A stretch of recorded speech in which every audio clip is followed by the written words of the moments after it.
maka dari tau pandrita atau hakiki at-tahiyyatul mubarakatus salawatut thayyibatu lillah itu adalah kalamur Rasul. Assalamu alayka ayyuhan nabi wa rahmatullahi wa barakatuh itu adalah kalamullah. Jangan disatukan dalam lafaz, pisahkan. Jadi ya kota baca ya lepangi. Jadi at-tahiyyatul mubarakatus salawatut thayyibatu lillah, singgah. Baru lanjutkan assalamu alayka ayyuhan nabi wa rahmatullahi wa barakatuh, singgah di situ. Baru lanjutkan lagi assalamu alayna wa ala ibadillahi sholihin. Itu saktah. Magi na to lepang oko mila palangi. Tapi oko paringerangi mesti isungkung. Aja tapas sarangi ri paringerangi tapi tapas sarangi ri lapalangi. Bedakan itu. Makanya assalamu alayka ayyuhan nabi wa rahmatullahi wa barakatuh itu hadir. Ajak tabir salangi nabi ta kode ta hadir.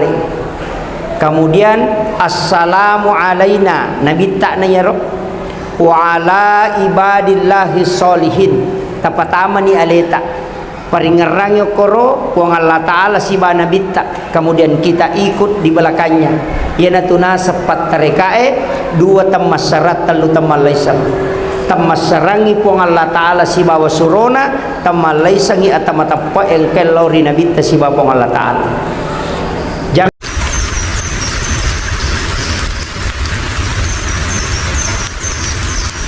Bismillahirrahmanirrahim. Assalamualaikum warahmatullahi wabarakatuh.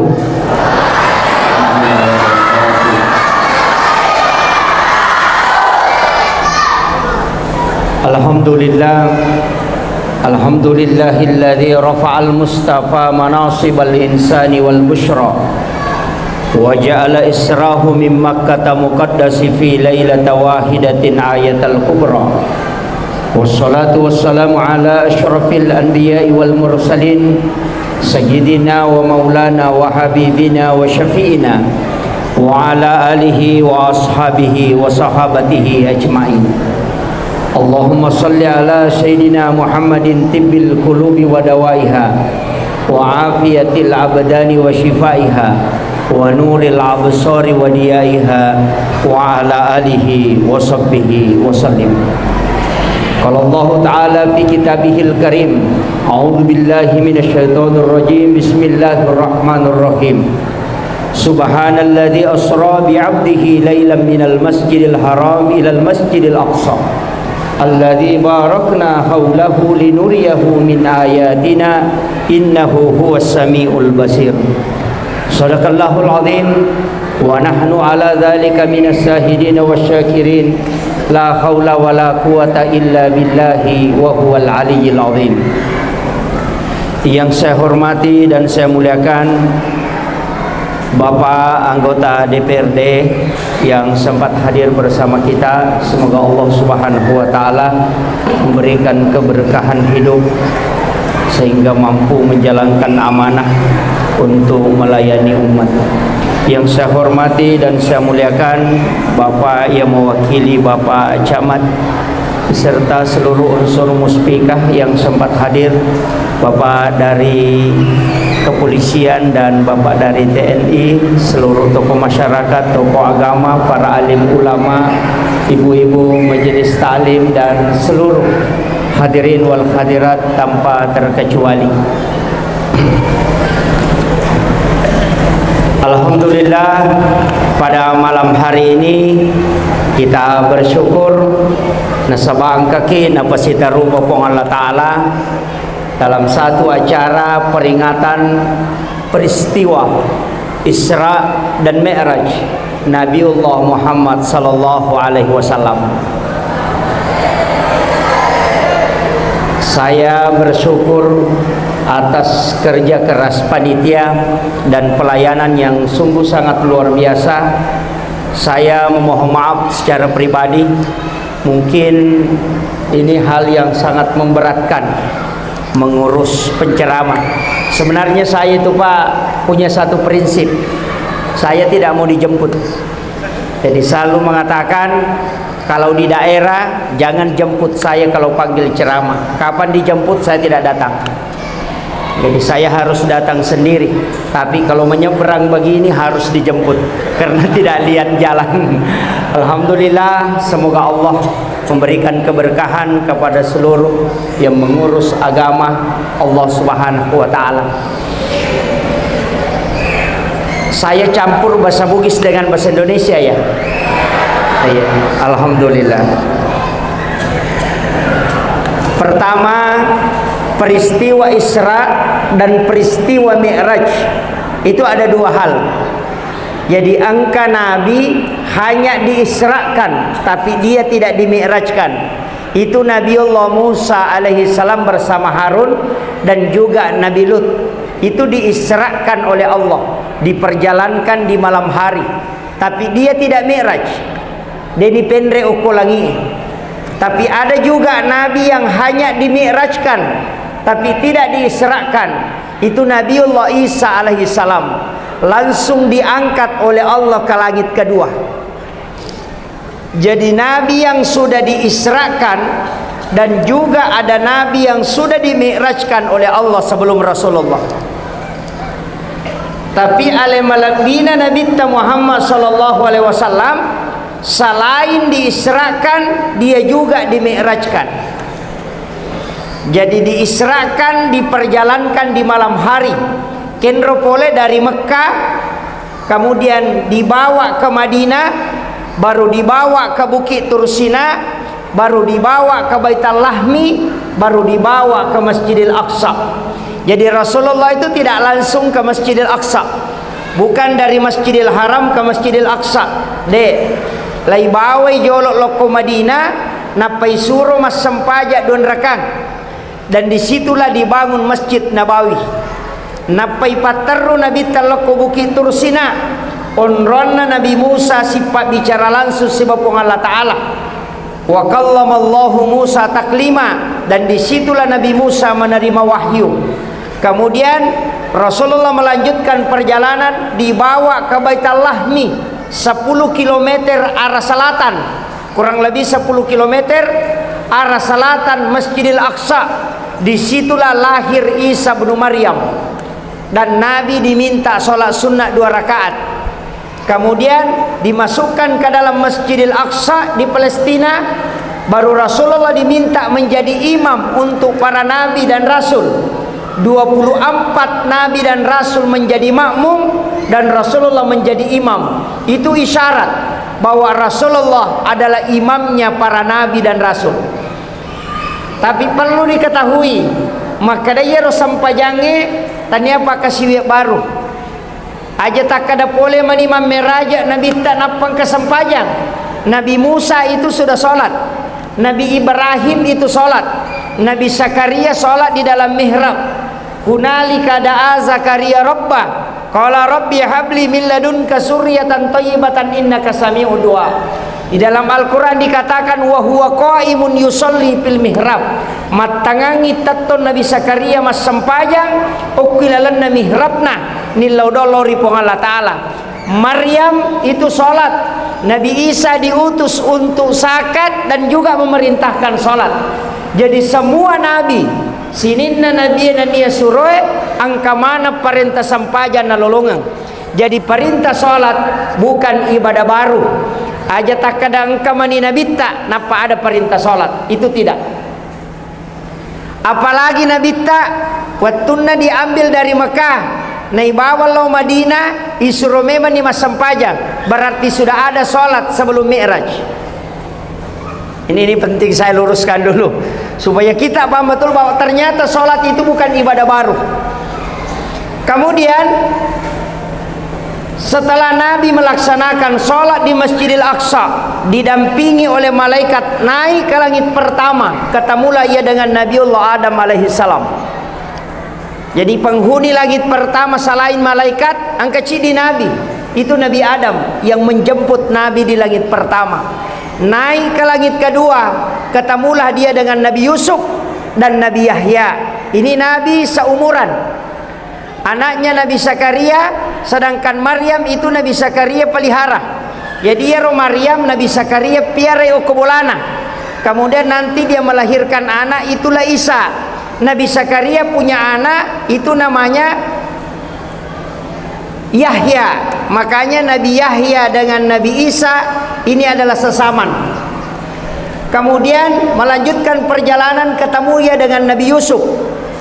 Di langit berikutnya ketemu dengan Nabi Idris. Naik lagi satu tingkat, ketemu dengan Nabi Harun. Naik lagi satu tingkat, ketemu dengan Nabiullah Musa alaihi salam. Naik lagi ketujuh, ketemulah ia dengan Nabiullah Ibrahim alaihi salam. Kemudian malaikat melanjutkan perjalanan ke atas langit ketujuh. Angkamo pa unrangokoro, namanya Baitul Ma'mur. Disitulah malaikat bertawaf setiap waktu. 70.000 malaikat bergantian bertawaf di Baitul Ma'mur. Di sana ada Ka'bah Baitullah yang lurus dengan Ka'bah yang ada di Mekah. Tapi yang ada di Baitul Ma'mur itu lurus dengan aras. Makanya kalau ada sesuatu dijatuhkan di aras, akan jatuh di Ka'bah Baitul Ma'mur dan akan langsung jatuh di Ka'bah di Mekkatul Mukarramah. Makanya kenapa orang yang tawaf di Mekah itu doanya mustajabah, karena dia tembus ke Baitul Ma'mur dan aras. Di sebelah kanan aras, disitulah ada mimbar satu, mimbarnya Nabi Ibrahim. Sebelah kiri aras, mimbarnya Rasulullah. Jalan masuk surga itu sebelah kanan aras. Jalan masuk neraka itu sebelah kiri aras. Tapi Nabi mimbarnya di sebelah kiri, di jalan masuk neraka. Iana tu ampai pangulutta Sayyidina Ali karamallahu wajhah. Itu ada gelarnya khusus, karamallahu wajhah. Kalau Abu Bakar As-Siddiq karena membenarkan peristiwa Isra dan Mi'raj. Umar Al-Faruq karena bisa membedakan mana haram mana halal. Kalau Umar makan makanan dan itu haram, pasti dia muntahkan. Kalau makanan tidak halal, itu saking perutnya sudah bisa membedakan mana halal dan mana haram, sehingga diberi gelar dengan Al-Faruq. Kemudian Sayyidina Ali ialah gelar karamallahu wajhah, karena dia tidak pernah melihat kemaluannya selama hidupnya. Itu karamahnya Sayyidina Ali, sehingga diberikan kekeramatan pada wajahnya. Kemudian Rasulullah ditanya, kenapa magi mimbarat ya Rasul, namun sebelah kiri, bukankah itu jalan masuk ke neraka? Rasulullah mengatakan, betul, saya meminta kepada Allah supaya diletakkan di sebelah kiri, karena di situ jalan masuk ke neraka.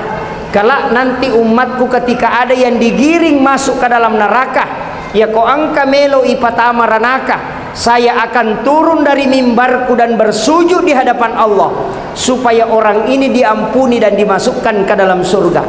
Itulah makna kalimat wasyarafa wad-darajata 'aliyatar rafi'ah wa ba'ashu maqaman mahmudan alladhi wa'adata innaka la tukhliful mi'ad. Makanya maka dari Nabi siapa yang mendengarkan azan kemudian dia menjawab azan dan bersalawat kepadaku sesudahnya dan membaca doa sesudah azan, maka pasti dia mendapatkan syafaatku kelak. Karena itulah janji Nabi ketika dia menunggu kita di depan pintu masuk ke dalam neraka, di atas mimbarnya Rasulullah menunggu. Ini penting saya wasiatkan kepada seluruh jamaah. Namo magare jinna, namo magare patok ko jama-jamange, nareko bangi tawe, hentikan. Tangkalingi bangi. Salah satu siksaan orang yang tidak meninggalkan pekerjaan ketika azan dikumandangkan, ia tu tahu dena melo madaka limanna ko mati. Tidak mau bersedekap, ia ko ipadaka limanna pecu. Makanya dari situlah kita diajarkan oleh ulama kita dalam kitab Tabaqatus Sadilatul Kubra, nareko angka atau madaka limanna ko mati, nadena mi madaka ipadaka na cia madaka, maka sedekapkan dia, baru tahan dan azankan di telinga kanan, baru kemudian lepaskan, tidak usah diikat, maka itu tidak akan lepas. Itulah yang diajarkan ulama kita dari dulu. Kemudian Malaikat Jibril menyampaikan pesan, "Ya Muhammad, lanjutkan perjalananmu. Saya hanya sampai di Baitul Ma'mur, tidak bisa melewati tempat ini. Kapan maliwak Kak Mendre, saya akan hancur." Coba, itu tingginya makamnya Rasulullah itu. Kedudukan nurnya Rasulullah itu sangat tinggi.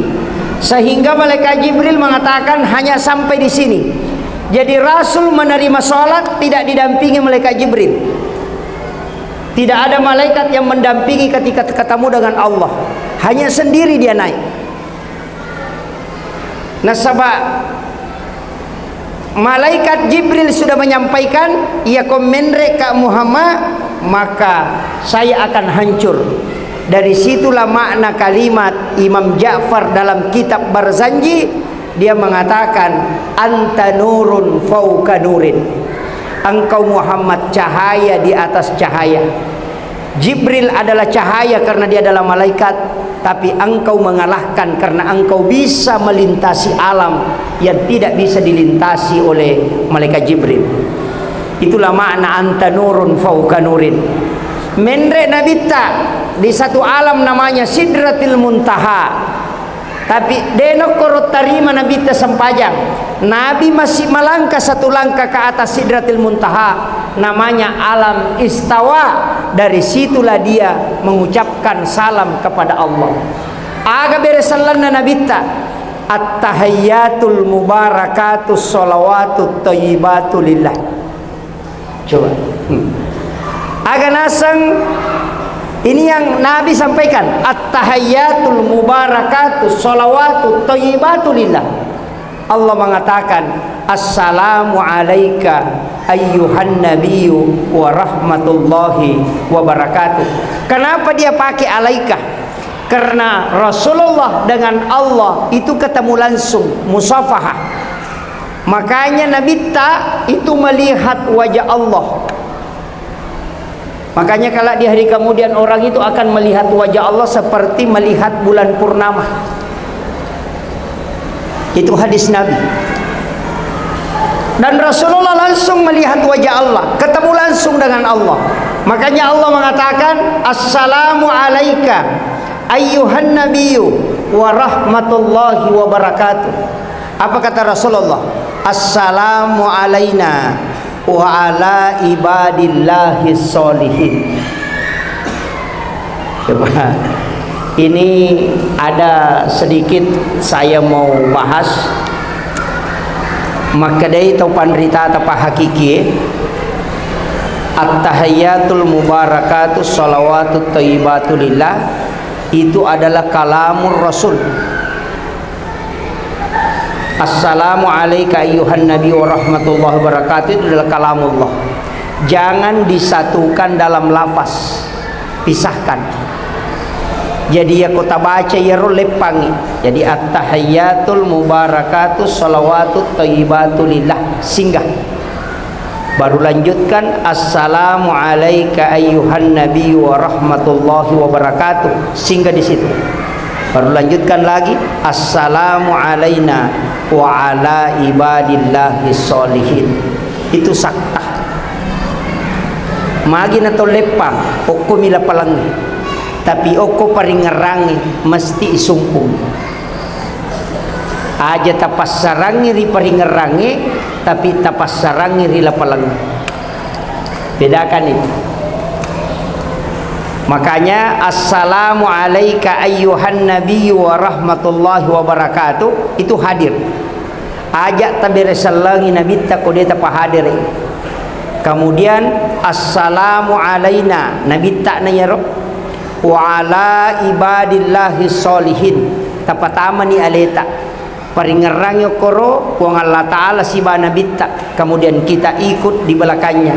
Yana tuna sepat tarekae dua temas syarat telu tamalaysan.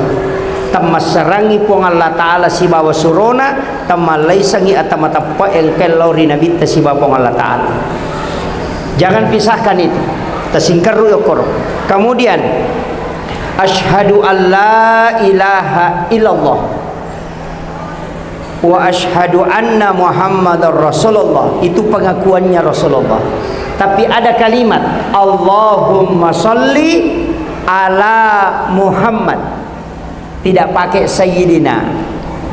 Coba dena pakai sayyidina, maka dabami Allahumma sholli ala Muhammad wa ala Muhammad.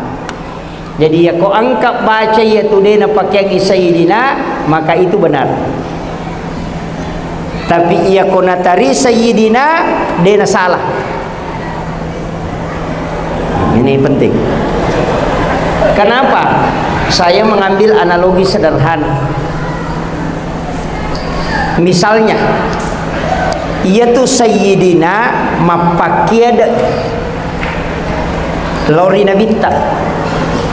Contohnya, pada ko milau ka wairinu, maka da tabe talenga wairinutta satu gelas. Kemudian datanglah satu jamaah membawa air minum satu gelas, napanapalenna okuyase na mimbare. Itu melaksanakan perintah.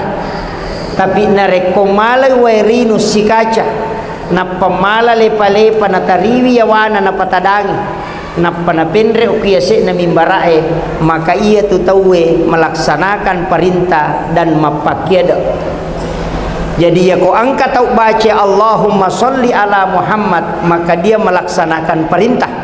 Tapi nareko na baca Allahumma sholli ala Sayyidina Muhammad, maka ia tu tahu mapakiada illori nabita.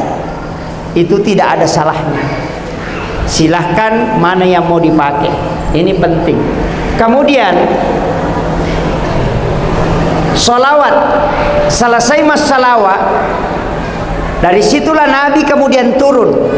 Saya tidak bahas tadi waktunya naik karena nanti turunnya kita bahas. No inabita didampingi kembali ketika sampai di Baitul Ma'mur, didampingi turun ke langit ketujuh. Siruntu alena pangulutta Nabiullah Ibrahim alaihissalam. Makutana Nabi Ibrahim, ya Muhammad agamu poleang. Coba manusiawi pak. Ya kong kata Allah sompa Malaysia sidrap korewa ilo sidrap aga nakutana teh ang kagamilo. Ya kong kataw pole sidrap lau Malaysia latu oko Malaysia itanay ang kagabaje. Ang kataw pole Mekah ke sidrap ditanya aga na poleang, maka day cere gincung cila sujadang, cere kristal. Jadi setiap orang yang pernah melakukan perjalanan dena kutana tema kada aga muita niga me wasiruntu cidi bapa kutanana aga na poleang. Nabi Ibrahim pun demikian. Pole Nabi tasiruntu pong Allah Ta'ala rewa isiruntu Nabi Ibrahim iya miro nakutana Nabi Ibrahim aga mu poleang Muhammad. Maka de Nabi tasempajang nasa siaga kada 50 waktu aga nasa Nabi Ibrahim, Muhammad, iya ko najamay umakmu assalanganga. Aku titip salam kepadanya. Salam itulah kita baca kama shallaita ala Ibrahim. Padahal namode ta baca iya ro as-sota sumpajata. Salat itu bacanya cuma 5 pak yang wajib. Yang pertama Allahu Akbar, yang kedua Fatihah, yang ketiga syahadat, yang keempat salawat, yang kelima salam. Hanya 5 bacaan yang wajib dalam salat. Doa iftitah sunnah, bacaan surah sesudah Fatihah sunnah, bacaan ruku itu sunnah, yang wajib itu rukunya. Toko boleh ruku wajib, bacaannya sunnah. Sujud yang wajib, bacaannya sunnah. Tahiyat hanya 2 wajib, hanya syahadat dengan salawat. Kalau orang tidak hafal at-tahiyatul mubarakatuh, langsung saja baca syahadat, baru salawat, baru salam ke kanan, ke kiri itu sudah sunnah. Jadi ya kong katau dena sampaja na sabak maka dewa pelai bacana tasurubani pak guru ya 5 ewe. Ya kodena pelai ya 5 mate bawan nih.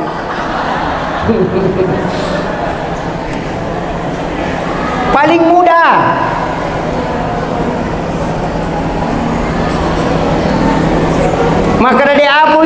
Pak Ustaz meka macio koi mange agania na akada bani wakate jamai sampajan na jamai pu imang Allahu Akbar selesai.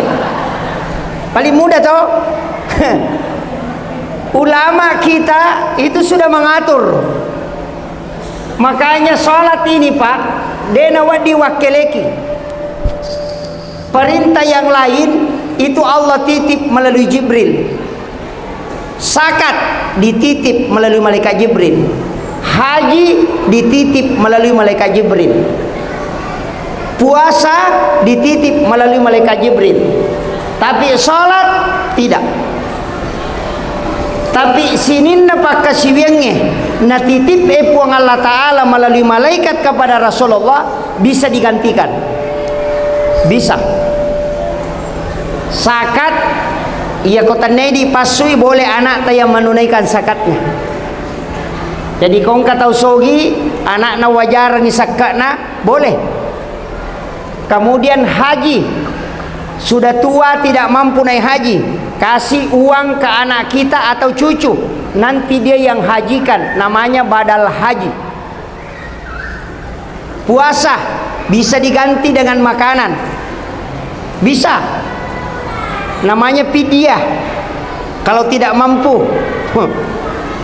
Kemudian puasa juga ketika ada yang wajib kita tidak selesaikan, ketika kita wafat anak boleh menggantikan, namanya qadha puasa. Tapi sholat tidak bisa. Dari situlah kenapa tidak ada yang mendampingi Nabi ketika menerima sholat. Maka dari Nabi tak ya kodemu le tatonge tudako, ya kodemu le tudange liuko, ya kodemu le liue isyarat mu pakai. Kalau tidak bisa pakai isyarat, panggil Pak Imam. Nanti Pak Imam yang selesaikan. Itu berarti sudah meninggal. Kalau kau tinggalkan, harus kau ganti. Dena cocok maka datawe jamangi. Angka deni zaman atau mate tidak bisa ditutupi oleh orang lain. Kenapa? Karena sholat tidak melalui titipan kepada yang selain Rasulullah. Iyana tu ampai Pak degaga pak kasiwiang lai challa tau matoe icalla indo amboe kodena jamai anae kecuali sholat. Ya kodena puasa anak ta deni callaki, kodena pasusak ke anak ta tidak dihukum orang tua. Tapi kalau anak kita tidak sholat, maka yakin pasti kita dapat bagian. Yaitu ampai ta pas sekolah pesantren ni anak tak. Di sini ada pondok pesantren, masukkan anak kita ke pesantren. Maka da wede apa je na melo ma pesantren Pak Ustaz, magampang. Masukkan saja ke pesantren, kalau 3 hari dia lari tidak masalah. Yang penting pernah masuk ke pondok. Awal daftar dulu di situ. Maka da lari made Pak Ustaz, tidak apa-apa. Nanti di hari kemudian kita sudah punya modal. Maka da pura ni upatama pesantren ni pun na lari made. Ya. Nah sabak ia kodenan kata patamai pasti newa ki matu. Demetona kana pasikola agama kak. Coba. Tasuro ya na tama sempajang, ya kodeno ko agama ta pasikola. Tapi ya kok ki pesantrennya serahkan ke gurunya. Podangi pembinana. Tabarasa ikodena sempajang. Napaki made. Ya matu ko sorimondri kodena sempajang anata tapodangi malaikat. Pura tu podak guruna ya narola mutanai. Aja na ya murusu. Selesai persoalan. Iya. Kan begitu Ji Pak. Saya selalu mengatakan biarkan anak-anak mulai dari SMP sampai SMA dia mengenyam pendidikan agama. Magai narekomasu imatu makulia nan caji paremang tidak masalah. Kalau nanti dia mau sadar, dia tahu jalan kemana dia tempuh. Karena dia sudah pernah belajar agama. Tapi ya kodega dasar agama na nalau pero namelo mainga agama na pigau. Itu kuncinya. Pentingnya dasar agama. Aja tamasela ko battay nata. Ya tu ko ki pesantrennya Pak angka mana tau battay. Na sabaya tu pesantrennya bengkele mematomi. Ya tu bengkele oto kappo Oto masolang, kumana ti patama. Jadi ya ko kappo ya na tay tate patunarewa. Ya ko pusumi lay laplap minarewa. Jadi angkat to anak ko pesantren ngepa iba rasa memato pana pamainga. Nasaba tahu kappo tapatama. Kan begitu. Ini harus dipahami. Saya bersyukur di sini ada Asadiyah. Ya. Asadiyah Pak ya. Pesantren Asadiyah. Saya minta kepada seluruh anak-anakku yang di Asadiyah sekolah, nanti kalau ada umur panjang selesai di sini datangi makamnya guru kita, Guru Tasa'ada di Sengkang. Datangi makamnya, bacakan suratul Fatihah, kemudian berdoa kepada Allah. Puang talingak barakak turuk pada toha baraka angkai telingnya tau pandritewe. Itulah yang dikatakan dengan tawassul.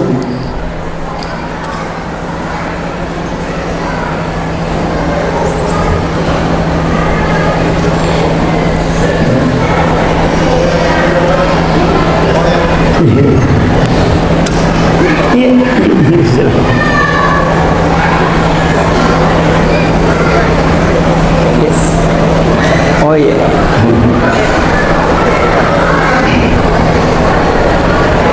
Jadi saya itu Pak Bu, setiap ke Makassar kalau dari Sidrap pasti saya singgah di makamnya Guru Taki Haji Abdul Rahman Ambodale. Itu di Mangkoso. Dan singgah di situ bacakan suratul Fatihah. Selesai membacakan suratul Fatihah, saya berdoa kepada Allah. Puang, talinga kasih barakah, taliti barakah anak-anak dan keturunanku. Pada barakah angkai talingnya tau pandrita. Itulah namanya tawassul. Iya mina salah nareko makadaki. Oh ambo anu pasalama kae. Itu namanya tawassul. Itu yang musyrik. Tapi dah kangi. Mega tahu dene sepisah kangi mana tawassul mana tawassut. Kalau datang meminta berkah kepada Allah hanya di atas kuburan, itu adalah tawassul. Maka kenapa datang ke kuburan, kenapa bukan di rumah? Rasul menyampaikan setiap malam Jumat ruhnya orang muslim yang meninggal itu dikembalikan ke kuburnya oleh Allah. Makanya Nabi ziarah makam itu setiap malam Jumat. Nanti menjelang subuh baru pulang ke rumahnya. Di sini ada yang pernah ziarah makam subuh hari? Degagah? Oh. Analoginya sederhana. Ya ko angka tau melo ki mewe siruntu pasti tanai ko meki lo bolana aswaga tangka ko bolata. Ya ko maka dai saya ada di rumah hari Kamis malam Jumat. Kalau mau ketemu pada saat datang ke rumahnya, maka datangi pada saat dia ada. Rasulullah sudah menginformasikan bahwa ruhnya orang muslim yang telah wafat setiap malam Jumat itu dikembalikan ke kuburnya oleh Allah. Makanya Nabi ziarah sekitar jam 12 malam. Itu malam Jumat, nanti menjelang subuh baru pulang. Karena dia musafahah birruh. Nabi itu melihat tembus ke ruh. Pandangan Rasulullah itu tembus. Sehingga dia bersilaturahmi dengan sahabatnya. Makanya dia paling tahu kapan ruh dikembalikan oleh Allah ke kubur. Makanya Rasulullah mengatakan ziarah kubur memperkuat iman. Kenapa? Karena memang datang ke kuburan malam Jumat sendiri pasti kuat iman. Iya. Karena kita membayangkan bahwa begini kala nanti kalau saya wafat, tidak ada keluarga yang datang, tidak ada yang saya temani, hanya bunyi-bunyian cacing dan yang lainnya, dan kita berada di malam gelap gulita, tidak ada yang mendampingi. Begitulah persis ketika engkau kelak wafat, maka orang itu akan sadar dengan kehidupannya. Maka ziarah kubur bisa membangkitkan iman ketika kita melaksanakan sesuai yang diperintahkan oleh Nabi. Tapi kita datang kalau sudah lebaran, pagi-pagi datang ke kubur, baru berkelompok-kelompok lagi. pakaiannya rapi-rapi, langsung angkat tangan, difotolah dia, selfie, angkat tangan, baru dia masukkan di Facebook, tulis mudah-mudahan dilapangkan kuburnya. Tidak ada. Anda tidak doakan ini. Makanya dari situlah kenapa di subuh Jumat itu dibaca Alif Lam Mim Tanzilu dengan surah Al-Insan. Hal ata'al al-insani hinu minad dahri lam yakun syai'an mazkura. Itu intinya. Kemudian saya lanjut, nanti tidak selesai ini. Kita janjian saya ceramah maksimal 1 jam. Ya, maksimal 1 jam. Kemudian Rasulullah ketika Nabi Ibrahim mengatakan, saya titip salam kepada umatmu yang melaksanakan perintah ini. Dari situlah kita menggunakan kalimat kama shallaita ala Ibrahim. Kenapa Nabi Ibrahim yang minta? Apa balasannya? Siapa yang menerima salamnya Nabi Ibrahim atau mendoakan Nabi Ibrahim dalam sholatnya, maka Nabi Ibrahim mengatakan, setengah dari pahala sedekahku aku akan simpangkan untuknya. Itu pahala sedekahnya Nabi Ibrahim, Pak, tidak ada yang kalah. Karena satu-satunya Nabi yang bersedekah sampai sehari ini selain Rasulullah adalah Nabi Ibrahim. Nabi Ibrahim itu berdoa, ya Rob, berikan aku kesempatan. Aku ingin memberi makan kepada seluruh hambamu mulai saat ini, kata Ibrahim, sampai dunia kiamat.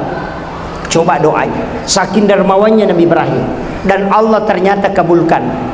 Disuruhlah malaikat Jibril masuk ke dalam surga, mengambil segenggam kapur, baru diserahkan ke Nabi Ibrahim.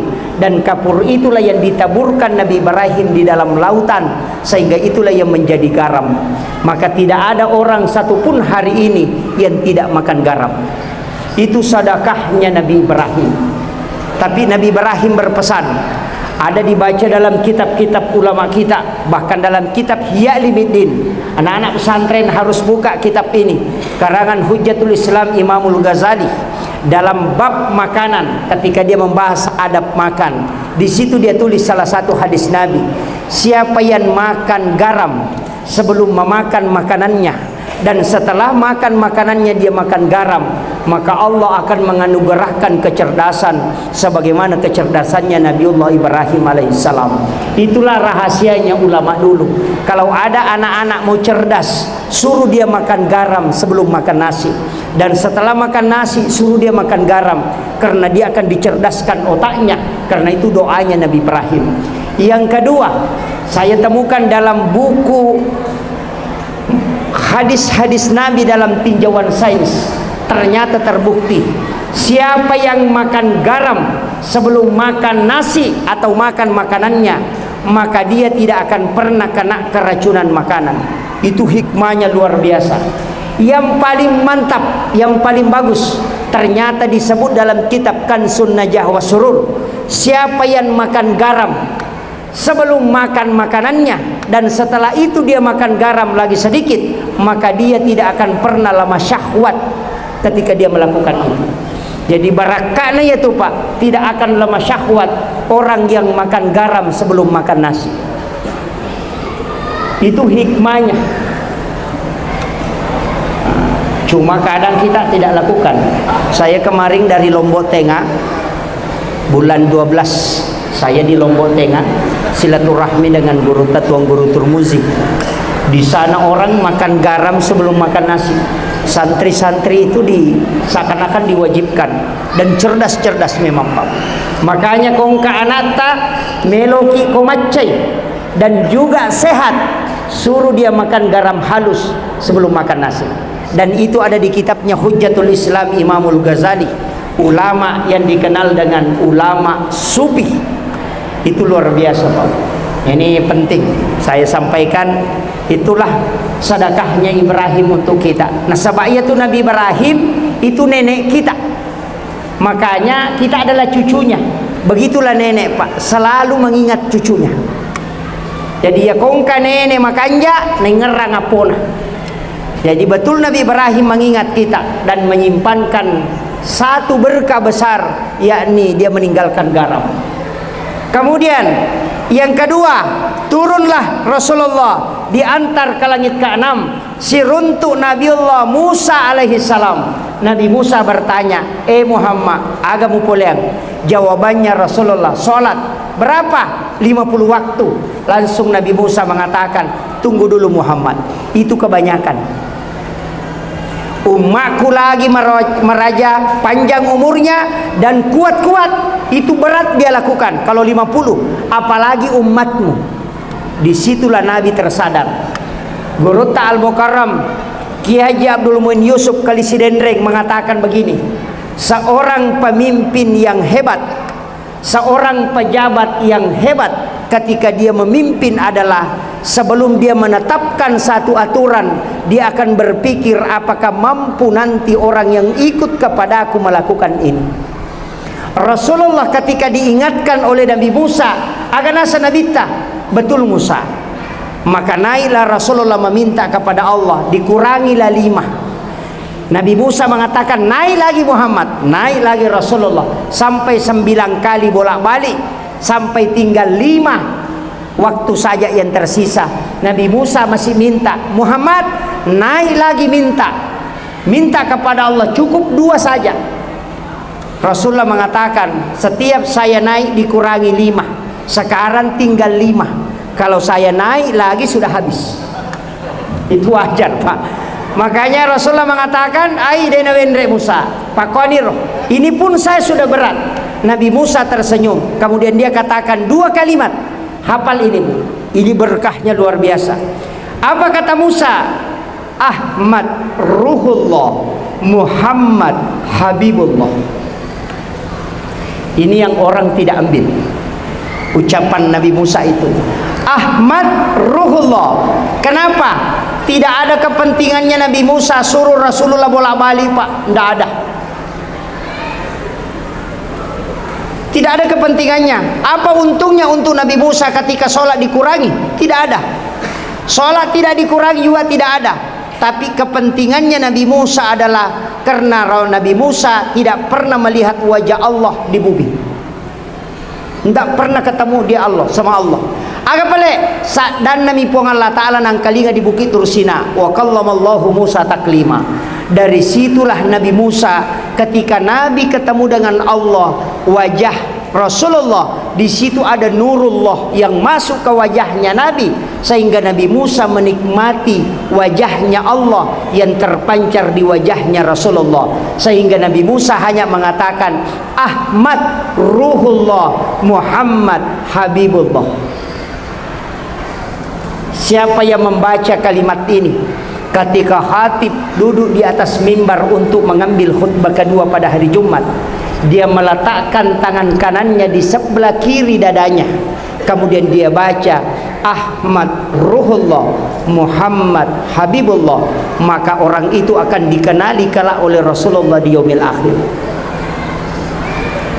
Itu jalan pintas. Sudah dihafal Pak Bu? Hafal? Belum. Pendek sekali. Ahmad itu Pak sholat.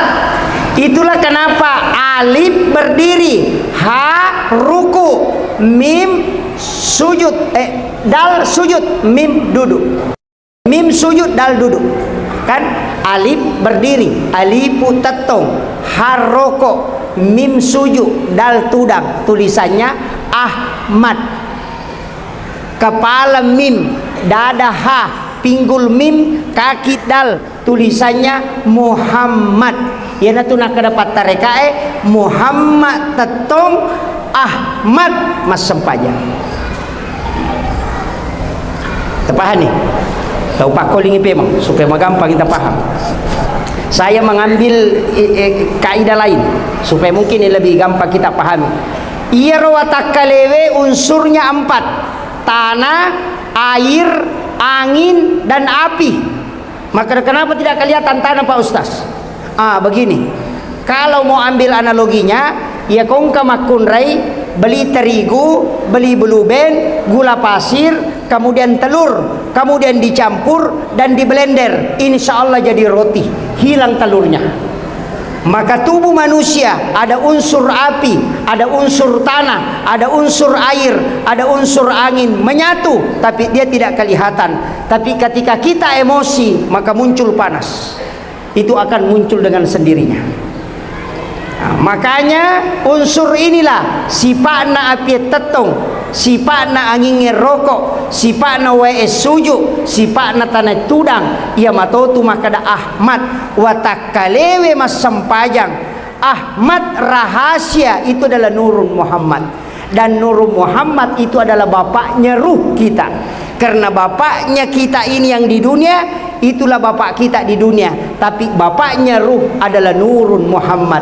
Nurun Muhammad pada diri itulah yang disebut dengan rahasia. Ia matotu yasa tahu, ia matu yasa sempajang. Jadi ya kau angka tahu dena sempajang, tanya tahu ia tu. Ini penting ini. Tahu-tahu nih.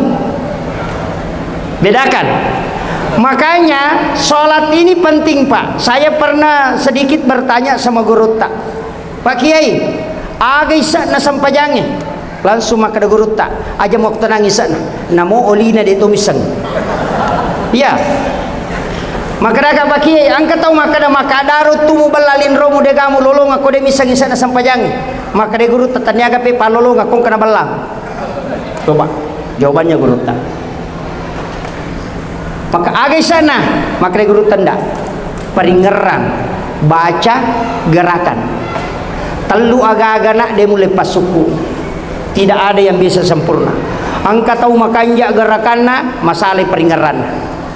Angka tahu makanja peringeranna, lese bacaan. Tapakanjaki baca, tapakanjaki peringerata, tak lupai maka desian rakan.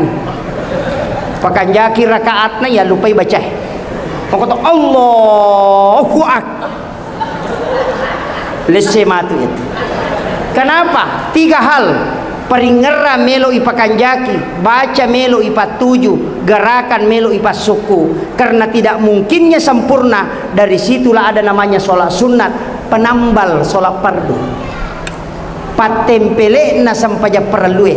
Tapi tak pahangi. Angka tahu Pak aku surimun rimatu masih sah. Apa ia miko malap pa ita wenangkah angka pat tempele na degagawad di na tempele. ini nanti yang rasa ini. Itulah alasannya kenapa kita sesudah salam membaca istighfar 3 kali. Astaghfirullahaladzim, astaghfirullahaladzim, astaghfirullahaladzim. Kenapa 3 kali? Nasabak telu dosa na pas sampajangi. Dosa peringerang nasabak puang Allah Ta'ala nunrui mangulo na lese peringerana. Dosa yang kedua adalah gerakan yang tidak sempurna, dan dosa yang ketiga adalah bacaan yang tidak sempurna. Sehingga istighfar 3 kali menghapuskan 3 kesalahan dalam sholat. Pak angka tu tahu purana mak beresalah sunnah lupa masuk tahu sombong itu. Pak kami tahu mak tu Pak kama pita na lupa tamah purana mak beresalah ngimangin lupa na masuk mangulo saliwa memang di sandalan. Anak macone beli sih itu. Mudah-mudahan tidak ada di sini.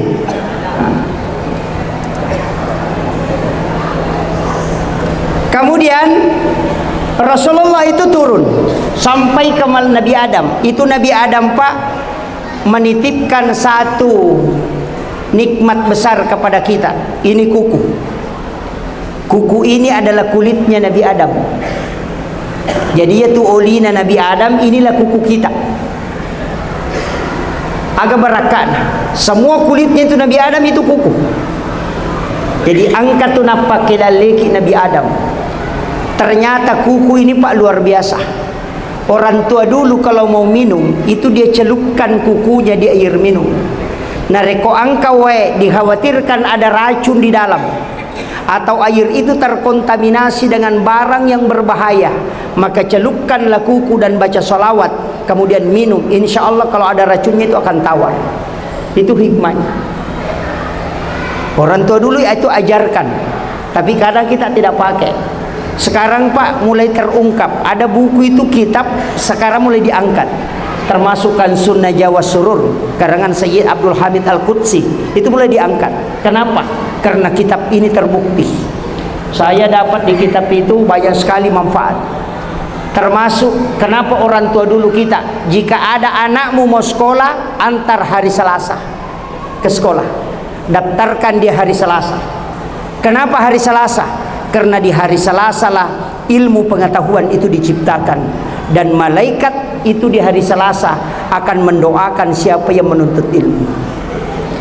Yang kedua, kalau mau beli kendaraan, beli hari Senin, supaya kendaraan itu tidak hancur kemudian ada penggantinya. Tapi kapan kau beli hari Jumat, maka pasti kau akan tersiksa dengan kendaraan itu. Karena hari Jumat bukan untuk mendapatkan rezeki, tapi untuk ibadah sepenuhnya kepada Allah. Dan ternyata dibicarakan ulama dari dulu. Tapi saya tidak mau bahas terlalu jauh, maka dia matuk Mas Sandro Ustaz. Ini yang bahaya. Termasuk ilmu orang tua kita dulu, nareko angka anak-anak di ayung itu dikasih cermin disimpan di bawah ayunan. Orang Bugis dulu begitu. Jadi ya ko angka anak-anak itu jang malah camming atau pisau yang kayak cermin disimpan di bawah ayunan. Itu ilmu jin. Ilmu jin. Karena di dalam cicak itu ada jin namanya Ummi Sibyan yang bisa membunuh janin dalam kandungan, bisa mencekik anak ketika dia tidur, sehingga badannya biru-biru, punggungnya biru-biru, sehingga dia mengambil cermin. Karena hanya satu cara yang bisa mengusir Ummi Sibyan dari cicak adalah meletakkan cermin supaya kena pantulannya. Itu ilmunya orang tua dulu. Sekarang orang mengatakan bid'ah karena dia tidak tahu. Makanya Nabi Musa mengatakan hati-hati dengan cicak, karena di situ ada jin perempuan yang bisa membunuh janinmu dalam kandungan. Rasulullah menyampaikan kepada kita, siapa yang membunuh cicak dengan satu kali memukul supaya kita tidak menyiksanya, maka 200 hasanat dia dapatkan. Karena membunuh satu cicak itu bisa menyelamatkan satu jiwa. Bayangkan itu, Pak. Dari dulu sudah disampaikan Nabi, ternyata ulama mengungkap rahasia ini. Saya dulu, Pak, tidak percaya. Ada istilah orang tua dulu pamali. Ternyata kita buka kitabnya Hadratus Syekh Hasyim Asy'ari, di bab terakhir itu dibahas 8 perbuatan yang menolak datangnya rezeki. Siapa yang melakukan 8 perbuatan ini, maka 40 hari rezekinya akan tertolak. 1. Bersandar di daun pintu. Itu pantangan. Itu hadis Nabi, Pak. Ada di dalam kitab Sunan Ad-Darimi. Itu Hadratus Syekh Hasyim Asy'ari, pendiri Nahdlatul Ulama, itu hafal Al-Kutubut Tis'ah. 9 kitab hadis dia kuasai. Makanya dipanggil dengan gelar Hadratus Syekh. Menulis kitab, dan di dalamnya itu dia jelaskan 8 perbuatan sesuai hadis Nabi. Siapa yang melakukan salah satunya, rezekinya tertolak 40 hari. Dengarkan baik-baik. 1. Sandar di daun pintu. Yang kedua, membuka jendela sesudah sholat asar. Yang ketiga, matangangin apa pakai pakaiannya nalulukangi. Ini yang banyak. Handphone dipakai lapkan ke baju. Perempuan yang paling banyak, ambil cangkir dasterna nagetang penalulukan. Itu menolak rezeki 40 hari. 1 bulan 10 hari, Bu. Kemudian yang paling sering juga kita lakukan, ya kongkap pakai tak kita buka, kemudian kita jadikan lap, baru masukkan ke tempat cucian, alasan besok mau dicuci. Ulama kita mengatakan, ya kongka wajujumu pura malulukan carepa napa mutaru mulai meko pakai selesai aja lalu mu pakai masa padal yaitu dia nasabak mage pasti nacilakai. Itu kuncinya, Pak.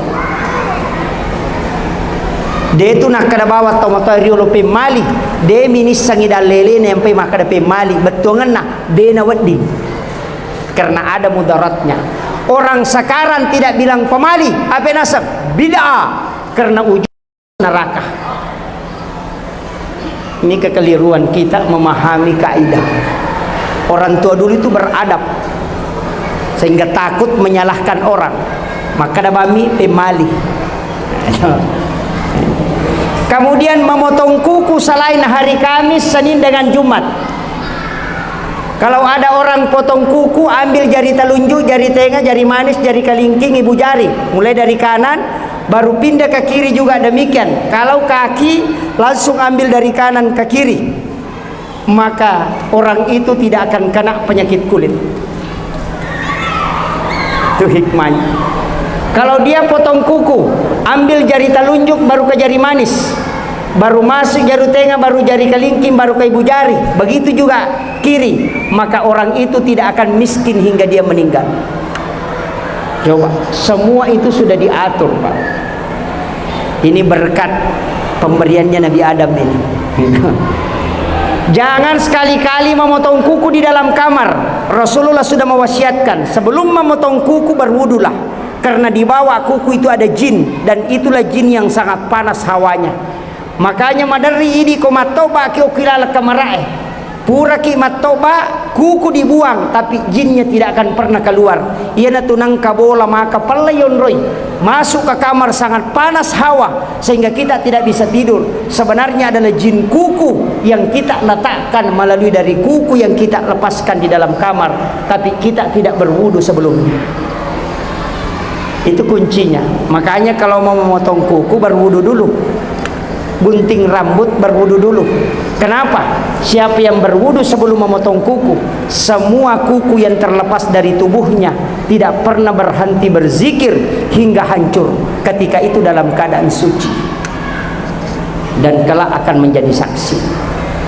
Nah, ini cuma kadang kita tidak lakukan. Kemudian saya lanjut turun, ketemu tadi Nabi Adam. Nabi ketika sholat dijaga 2 hari. 2 hari Rasulullah dijaga, tapi Nabi bersedih. Magi nama sara nyawana Nabi tak, karena Rasulullah mengingat sholat yang 50, dan datanglah malaikat Jibril memberikan obat kepada Nabi. Ya Muhammad, jangan bersedih, Allah memberikan hikmah dari sholat yang kau tinggalkan. Baca subhanallah 33, alhamdulillah 33, Allahu Akbar 33. Kenapa 33 Pak? 17 rakaat ditambah 33, maka jumlahnya adalah 50. Itulah jumlah rakaat sholat yang diterima Rasulullah pertama. Tapi untung Pak, untung sekali ada Nabi Musa. Kene degage Nabi Musa manrasai Pak Bangi. Akka 50 memang lauli subang. Nalai decenang ke Nabi Musa. Maka jadikan ini sebagai tanda kesyukuran. Jangan tinggalkan sholat. Aja lalu. Tajami sampajange Pak. Angkat tu tau makada aish. Deto gaga gunana mujama kode misang-isa na sampajange. Makade gurut takali sidendreng itimbang makapai tan ritimbangan ude ya kongka mujama angkai tajang ya kode gaga mujama de gaga tajang ya nangka kepala desa de nakibua lapora tatak lai tikang tapi ya kongka laporanna iparessa mojolo. Orang yang sholat masih bisa diperiksa, tapi yang tidak sholat malampu Pak Jallo nama kada teruno korotama ikon. Tapi Pak Ustaz, bagaimana hukumnya? Banyak orang yang rajin sedekah tapi dia sholat. Maka orang yang rajin sedekah tapi dia tidak sholat, ada istananya di dalam surga. Itu janji Nabi. Mambana masjidan fid dunya banallahu lahu baitan fil jannah. Nigi tau bangun masjid okolino karena lillahi ta'ala. Dia bersedekah untuk pembangunan masjid, bersedekah untuk pembangunan madrasah, maka dia akan dibangunkan istana di dalam surga. Tapi dibangunkan, tidak dikasih masuk. Iya. Kama kadami Nabi tak nigi tahu bangun masigi okolino lai bangungan ngi hotele oko suruga dena kada Nabi tai patamai suruga i bangunga hotele. Jadi kau dena sampajang angka bolana tapi dena tama. Dari situlah kenapa akimis sholat wa atus zakat selalu berdampingan. Artinya buat kunci untuk kau bisa masuk dan persiapkan rumah yang indah untuk kau tempati. Makanya setiap waktu selalu ada celengan lewat, tapi ada juga orang sengaja tidur. Ini bahaya. Sedekah itu penting, Pak. Kenapa ada bacaan berubah dalam sholat? Angka C dibaca berubah, bukan Allahu Akbar, tapi Sami Allahu liman hamidah. Padahal bacaan sholat pertama itu bukan Sami Allahu liman hamidah. Semua pergantian gerakan adalah Allahu Akbar. Takbiratul ihram Allahu Akbar, ruku Allahu Akbar, bangkit dari ruku Allahu Akbar, sujud Allahu Akbar, yang terakhir cuma salam. Tapi kenapa bisa berubah? Bangkit dari ruku menjadi Sami Allahu liman hamidah dan Rabbana lakal hamd, itu gara-gara sedekah. Angka-angka pengurut Sayyidina Ali dari melakukan perjalanan, tiba di rumahnya agak hampir menjelang siang, tapi anaknya menangis. Hasan dan Husain itu menangis, cucunya Rasulullah. Makutane Sayyidina Ali oko istrinya, kenapa anak kita menangis? Agak jawabannya, meliwasangi anak tak. Dari pagi dia tidak makan sehingga dia menangis. Sayyidina Ali mengatakan, saya tidak bawa apa-apa. Kemudian dari situlah istrinya mengatakan, ini ada uang 6 dirham, saya minta kepada mohon dibelikan makanan untuk anak tak. Maka diambillah uang 6 dirham ini, berjalanlah Sayyidina Ali menuju ke pasar untuk membeli roti. Tapi depa nama bela na salin na bolana nang katau kasiasi liu oku yasek na batue madarike makutana Sayyidina Ali aga upiga oko tu nasuhe maliu salat daga kasi talungas suni dewanre. Maka de Ali malada pai, iya anakku si poloso minatari ini sudah 3 hari dia mengambil uangnya 2 dirham, walaupun ini dia sangat butuhkan, untuk dia sedekahkan sebagai tanda kedermawanannya.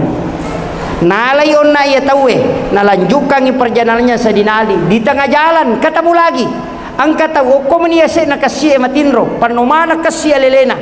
Kemudian Sayyidina Ali bertanya, majen angka makoko tu nasawe Ali 5 ngaso ni dewanre meliu salada ka kasih dega gaisa na watakwe mendodolada nyawaku. Sayyidina Ali memberikan uang 2 dirham kembali, jadi tinggal 2 dirham dia pegang.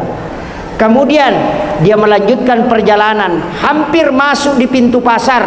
Ada orang tua na patama itu luna bembe na kualona na panacipira limana na sabaang ka bembe na tulijok ka macene, tapi dia sangat lapar, melo bali bembe na naciataralah. Aga nasa Sayyidina Ali, maji mu pakitu alemu, nasa kaje bembe ku de na metarala kasi de panang kawanre si minggu di dewanre we. Sayyidina Ali mau memberikan 2 dirham, tapi dia mengatakan mungkin tidak ada untuk anakku. Sayyidina Ali langsung masuk ke pasar membeli roti, kemudian diambil roti itu dia suapkan ke orang tua ini. Setiap dia makan dia tanya, mesoni gah nasa depa, dia suap lagi. Capu to mani roti napa makada mesona sadim. Dia ketawana. Maka Sayyidina Ali beranjak meninggalkan tempat dengan niat nanti di rumah neneknya saya akan datang mencarikan makanan di rumah Rasulullah. Tapi sebelum dia tinggalkan langsung ditahan pundaknya. Hei nak muda, bantu saya. Kau sudah membantu saya dengan sedekahmu tadi, bantu saya kasih laku ini kambing.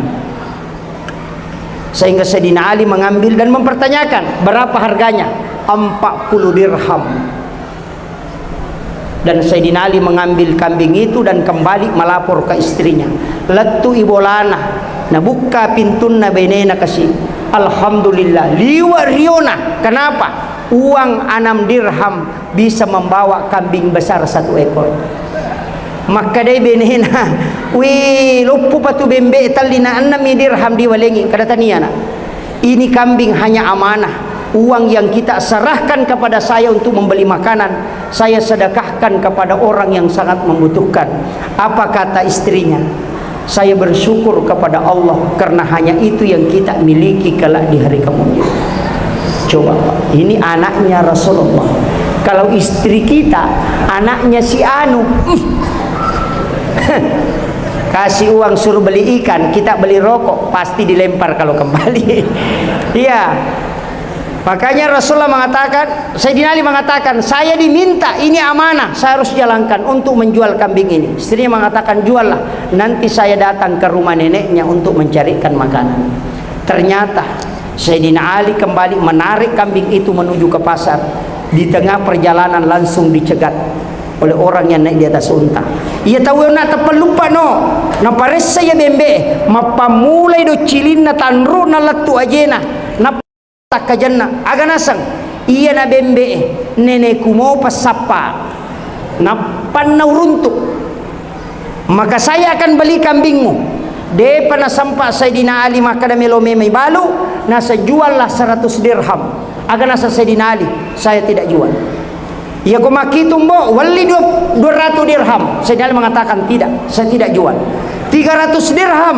Sayyidina Ali mengatakan tidak. Sampai dia tawar 500 dirham. Sayyidina Ali mengatakan saya tidak jual.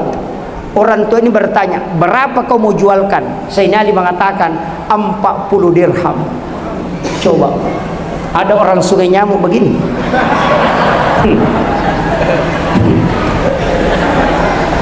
Kenapa Sayyidina Ali tidak menerima tawaran itu? Karena itu adalah hanya amanah.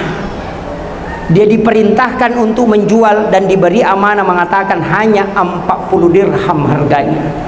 Sehingga Sayyidina Ali mengatakan, saya hanya diminta, ini bukan kambingku tapi kambing orang yang saya jualkan. Maka saya diminta menjualnya dengan harga 40 dirham. Maka dihitunglah uang ini tadi, kemudian dikasih Sayyidina Ali.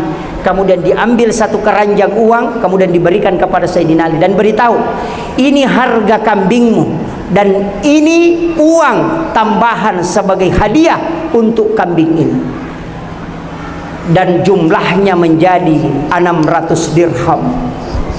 Sayyidina Ali mengambil uang itu, membawa ke orang tua tadi yang di pintu pasar, langsung dia serahkan. Ini uang harga kambingmu 40 dirham, hitung. Setelah selesai dia hitung, dia ambil yang di kantong besar. Ini hadiah kambingmu, silahkan ambil. Dia tidak ambil, Pak. Kemudian Sayyidina Ali menangis, meneteskan air mata. Kenapa? Karena dia melihat bayangan kepalanya sudah masuk waktu duhur. Sayyidina Ali tidak pernah masbuk selama hidupnya dalam sholat. Teri masalah narekodena dapi bere jamaah. Maka berjalanlah dia mau pulang, kemudian ditahan pundaknya. Hei Ali, berhenti dulu. Langsung dia kaget. Dari mana orang ini tahu nama? Langsung maku tanah, musamuka gambo. Nasa dewi sangi. Maka da musa ganiga malli niga min laudi okoro si depe bolamu. Saya tidak tahu. Maka da iya matokot. Niga mole dio ko tangana lalange yang tidur di atas pasir. Maka saya tidak dewi sangi. Maka da iya matoya tu. Niga malli bembemu. Maka da Sayyidina Ali, saya tidak tahu. Dia orang kaya karena banyak uangnya. Dia mengatakan tania, yang membeli itu adalah saya. Maka dia Sayyidina Ali, nigai kau, kenapa kau bisa berubah seperti itu? Dia mengatakan, saya adalah malaikat Jibril yang diutus oleh Allah menguji keimanan kepadanya. Uang 6 dirham yang kau sedekahkan di jalan Allah sekarang menjadi 600 dirham. Ambil ini, sedekah langsung dari Allah yang diberikan kepadamu. Berkat kedermawananmu dalam bersedekah. Diambillah uang itu, kemudian Sayyidina Ali menangis. Berjalan, ya Allah, jangan sampai karena rezeki ini saya lalai dari takbir pertamanya Rasulullah. Tidak sebanding dengan rezeki yang kau berikan dengan apa ketika saya tidak bisa mengikuti takbir pertamanya Nabi. Dia menangis di jalan, mengatakan, setiap Rasulullah keluar dari pintu kamarnya dia akan melihat wajahku. Hari ini dia tidak melihat wajahku. Betapa malunya aku kelak di hari kemudian di hadapanmu. Hanya karena harta segini saya tidak melihat wajah Rasulullah keluar dari kamarnya di waktu sholat. Itu Sayyidina Ali, Pak. Kemudian ternyata Bilal sudah azan dan Bilal mau iqamat. Rasul keluar dari pintu kamarnya, ternyata tidak melihat Sayyidina Ali. Disitulah Rasul bertanya, "Kegilo Ali?" Na digago kunron. Maka dia sabak, "Kamu je bito na ya Rasulullah." Maka dia nabita, "Tunggu dia sebentar. Jangan dulu iqamat." Nabi kembali masuk ke dalam kamarnya. Rewai Nabi memang tidak ada.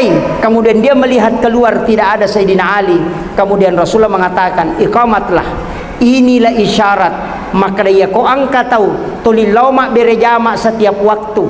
Na takut degaga yo konronan nang kami ko kampunge. Wat ditu ita jetaja pak. Tapi ya ko tahu denang kana law masigi aja lalu tatajang. Dia itu tak sampajan nama siang. Dari situlah Imam Tasyafi mengatakan azan itu adalah panggilan, iqamat adalah memulai salat, maka ya kumuli itawe aja busalaimi. Ya ko pura ko bang aja mulan sakama nasaba magay nasaba iya tu bange panguli. Angka tahu tu noli itawe napalan sukama berarti noli ita napa nasalay. Tapi maka dai Imam Malik ni gasuroy matanga. Ya na tu ampai Imam Malik dia tidak sholat sunnah sebelum sholat maghrib. Ina sang Imam Malik tahu rajin lo mak berjama ya kode panabat tahu enang kana ko masigi ya ko bapi tay na palau tahu kutu ya tuna sang Imam Malik apa yolli pina palau. Coba itu bedanya. Kemudian Rasulullah sementara sholat dan ruku, kemudian Sayyidina Ali berwudu. Apa kata Ali sebelum berwudu? Ya Allah, betapa celakanya aku ketika aku masbuk dalam sholat gara-gara rezeki yang kau berikan ini. Dan ternyata lai tendra ulunna Nabi to malaikat Jibril kemudian dibisi, jangan bangkit sebelum Sayyidina Ali masuk mengambil saf. Pastama Sayyidina Ali langsung dia takbiratul ihram, kemudian dia langsung ruku. Apa kata Nabi? Bukan Allahu Akbar, tapi dia mengatakan sami Allahu liman hamida. Allah langsung mendengarkan pujianmu kepadanya. Maka dari situlah malaikat mengatakan Rabbana lakal hamd. Itulah sehingga itu yang kita baca pada saat ruku dan bangkit dari ruku. Itu barakatnya Pak. Kemudian Rasulullah mengatakan, ya Ali, Jibril datang kepadaku, Allah menitip salam kepadamu. Bayangkan itu Pak. Itu begitu mulianya orang yang tidak dilalaikan oleh hartanya untuk datang berjamaah di masjid. Itu mulia sekali. Sampai Allah yang menitip salam kepada orang itu. Tapi kadang ini Pak cede-cede merepaki nasabak magai idi matur isam pajange tania sampajange matur ki ya ko idi matur isam pajange mepi tu loro ta sampajang asara akasana mepi tu asara ta sampajang loro mepi isah napa masa pajang mangriba magai nasa jolo matupi cinampa pi jolo ya ko jama-jamata taja bu maka da selesai pi jamaku napa ka masampajang denang kana selesai pura ki masari meki mapel pura ki mapel meki masasa pura ki masasa meki manaku sasa pura taraku sasa meki kilo masari pura ki masari meki manasu pura ki manasu meki mapelena penne pura ki mapelena penne meki manre pura ki manre meki bisa penne pura bisa penne meki lo mapulu sasa pura masulu sasa meki malapi sasa degaga selesai na jama-jamata iya ko makadaki selesai pi jamaku napa ki masampajak pajaiwi itu dena mungkin iya ko tannya idi selesai kagi dena selesai makanya makade guruta usahakan inay ko yatoro ko sampajangi aja nay ko matoro iwatu na sampajangi. Ini penting. Tapi kebarakah na bu, siapa yang sholat subuh minta di sujud terakhir sholat subuh, sujud terakhir sholat subuh nareko angka masalah tak hadapi tidak ada penyelesaian minta di sujud terakhir insya Allah Allah akan berikan petunjuk. Itu sholatnya Nabi Adam ketika dia sujud bertaubat dan tidak diterima taubatnya kecuali dia berselawat kepada Nabi. Itu intinya Pak. Nah makanya di sini ada anak-anak kita di sini ada menghafal Al-Quran ya. Alhamdulillah saya kasih modal ini yang terakhir saya kasih modal. Di sini masjid selalu ada pintu sebelah kiri dan sebelah kanan. Pintu itu adalah pintunya imam. Saya pernah belajar tasawuf di Aceh di Biren sama guru Tasenur. Beliau sampaikan begini, 4 hal aja lalu nasalai imam. Nomor sidi imam tidak boleh lewat pintu besar. Iyaiku imangena aja lalu mulai pintu na makmum masuklah melalui pintu kecil karena itu pintu di sana malaikat menunggumu untuk mendoakan engkau. jangan lewat di pintu makmum. Ya kong ka ima de tono lay pintu na makmunna, insyaallah de natasakka bacana de to ni kalo ko makmunna. Na sabab iya tu imangi ya kui kale ko makmunna pasti lesse bacana. Magay na sabab ya sei ka mengikue na iya pokoe. Listrik kita di sini kalau di pembatas 900 watt kemudian kita nyalakan 1000 watt balon pasti sepa okoro magai nasaba yase imak denge na yonri imak denge makumati itu imangi ya nangkai imak dena mesi sampu bacana dena me makanja peringarana berarti yase ikutu makmun na alena. Kuncinya jangan lewat di pintu makmum, lewat di pintu khusus karena di situ ada malaikat yang akan mendoakan kita. Yang kedua, idi imangi aja lalu ta sampaja sunnah kuilala masigi. Okoki bolata mas sampaja sunnah. Kega bolana imangi. Ini yang samping di sebelah sini atau di sebelah sini. Itu rumahnya Rasulullah. Maka sholatlah di situ di dalam. Magai ya ko angka imang talu tau mina pananungang. Dena sampaja sunnah kuilala masigi tapi oko miro sampaja sunnah kecuali yang berjamaah maka dena timangi na rekodena si runtuk Nabi Muhammad sallallahu alaihi wasallam. Itu janjinya. Kemudian yang ketiga, ajak lalu tak dicarokun rota mancajimang. Tempat imam itu adalah mihrab. Mihrab itu 2 lapis. Kenapa? Karena dia tempat komunikasi langsung dengan Allah. Kenapa Nabi Zakaria tidak punya keturunan? Istrinya sudah menopause, tidak mungkin bisa melahirkan, tapi dia masuk berdoa di dalam mihrab, kemudian mengangkat tangannya di dalam sholat, langsung dijanji anak laki-laki yang bernama Yahya. Kenapa? Karena di mihrab. Gurut takia Abdul Rahman Ambodale, kamarnya dibagi 2. Si puek nonroi mas sempajang, si puek nonroi matinro. Tempat sholatnya itulah dikatakan mihrab. Ya kong kasantrin na melo rewa na degaga na tamparan aga nasang huang de kasih gaga diku na melo ka rewa maka de guruta masuklah ke dalam kamarku, di situ ada bantal kecil, maka angkat itu dan mudah-mudahan ada rezeki yang kau dapat.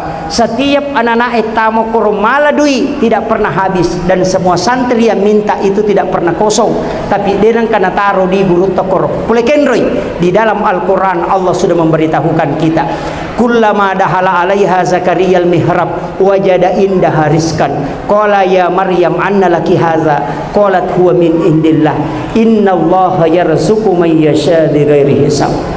Itu kuncinya. Jadi ya rupa Nabi Zakaria digaga anakna 50 tahun milau dongo kubolana tapi dia diterima sampai dia diterima donna. Doanya tidak mustajabah sehingga dia mengambil anak perempuan anurena kemanakannya diambil, itulah Maryam. Dia pelihara, bikinkan bilik, di dalam biliknya dia buat mihrab tempat sholat. Ada 2 anak tangga. Itulah alasan kenapa mihrabnya imam itu 2 lapis. Lapisan bawah ada amla, lapisan kedua ada sajadah. Karena mihrabnya Maryam itu 2 anak tangga. Itu dalilnya. Maka ketika Nabi Zakaria membuka pintu kamar kemanakannya, mulai heran. Magai setiap hari dia bawakan makanan, tapi pas 3 tahun dia mulai kaget. Kenapa? Angka andre naruntu ilalang. Anehnya lagi, makanan musim panas di musim dingin. Magi nang kadoriang ngoko kamarai natanya waktu doriang. Magi nang kalase oko natanya waktu lase. Kenapa bisa ada kurma segar di sini dan di sini tidak ada pohon kurma? Agak nasang Maryam. Ketika Nabi Zakaria mengatakan, "Anna laki haza?" Polekendro ye. Jawabannya Maryam cuma satu, "Huwa min indillah." Ia tu gagai langsung polok ko Allah Taala. Nabi Zakaria tidak percaya. Tanya ko Nabi, makunrai. Saya ini Nabi, sudah puluhan tahun berdoa, tidak diijabah, tidak diberikan anak, tapi engkau anak perempuan yang bukan Nabi, kenapa bisa doamu tembus, bisa diberikan rezeki? Nabi Zakaria mengatakan, berarti bukan doamu yang mustajabah, tapi tempat inilah yang istimewa. Maka dia beritahu kemanakannya, keluar dari situ.